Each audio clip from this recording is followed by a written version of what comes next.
হলো আমাদের গ্রামের ছেলেদের খাতনা করালে অথবা বিয়ে অনুষ্ঠানে অনেকে বড় বড় ডেক নিয়ে এসে গান বাজনা বাজায়, এতে আশপাশে মানুষের অনেকের অসুবিধা হয়। এরূপ গান বাজানো শরীরের দৃষ্টিতে জায়েজ আছে কিনা দয়া করে একটু জানাবেন। এই অনাচার বাংলার ঘরে ঘরে, শহরে গ্রামে সব জায়গায় এই অনাচার আছে না নাই? আপনি বিয়ে করবেন, আপনার মনে অনেক রং লাগছে, আপনার মনে অনেক ফুর্তি আছে, বুঝলাম।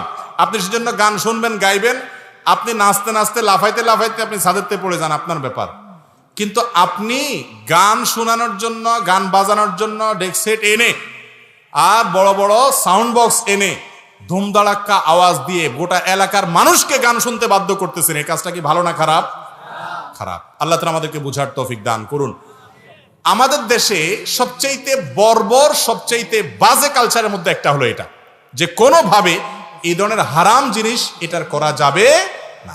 আল্লাহ তাআলা আমাদেরকে বুঝার তৌফিক দান করুন।